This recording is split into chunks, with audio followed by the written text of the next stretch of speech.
Salut à toi, je suis super content d'être dans tes oreilles ce matin pour ce mois d'avril très particulier où je te partage une idée par jour et la manière de l'intégrer à ton quotidien. C'est parti, on est toujours en avril, c'est le 10, le concept numéro 10, c'est la générosité, le fait de donner. J'en ai fait un épisode complet. Dans la vie, en fait, il y a deux types de personnes. Il y en a peut-être plusieurs, mais il y a deux grandes catégories. Il y a les takers, ceux qui prennent, ceux qui attendent qu'on leur donne. Et c'est souvent des gens qui sont malheureux. Et il y a les givers, ceux qui donnent, ceux qui se rendent heureux à être généreux. Ton premier réflexe, peut-être quand je te parle de donner, de don, c'est le don financier. Il n'y a pas que ça. Tu peux donner ton temps, tu peux donner ton énergie, tu peux donner tes connaissances. Et en fait, faire ça, ça crée un cercle vertueux.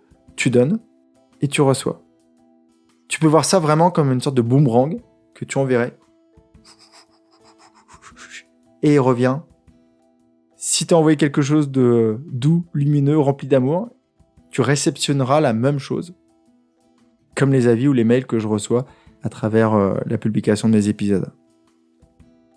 Quand tu donnes et que tu vois le sourire de l'autre sur son visage, en fait, ça te rend heureux naturellement. Quand tu es dans le don, en fait, tu deviens altruiste. Donc, ça veut dire que tu penses moins à ta pomme.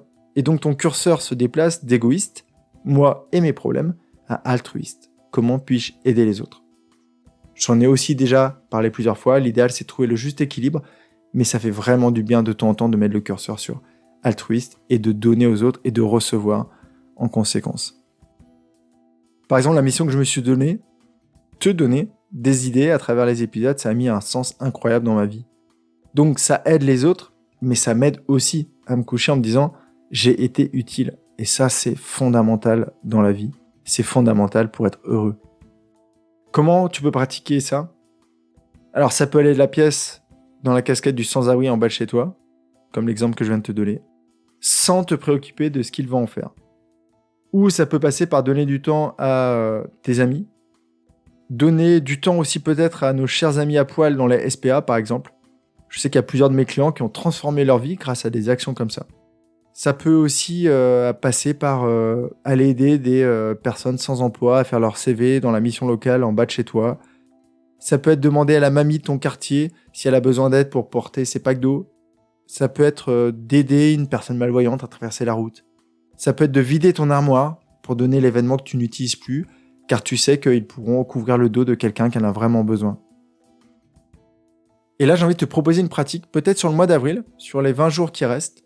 C'est de te donner la mission tous les matins, de donner quelque chose. Et tu vas voir qu'en faisant ça, c'est quelque chose qui te fera du bien, parce que ce soir, quand tu te coucheras, tu te rappelleras de ce que tu as donné. Je te souhaite une belle réflexion là-dessus, et demande-toi tout simplement, que puis-je donner ? Et je te rassure, les sourires, c'est gratuit, tu en as en illimité, et les retours que tu vas avoir vont te donner envie de sourire encore plus. Pense à t'abonner au podcast pour ne pas louper l'épisode de demain. Je te parlerai d'intuition. Prends bien soin de toi, passe une magnifique journée et donne le maximum et tu verras que tu recevras en conséquence. Je te donne rendez-vous demain à 7h ici même. Bye bye.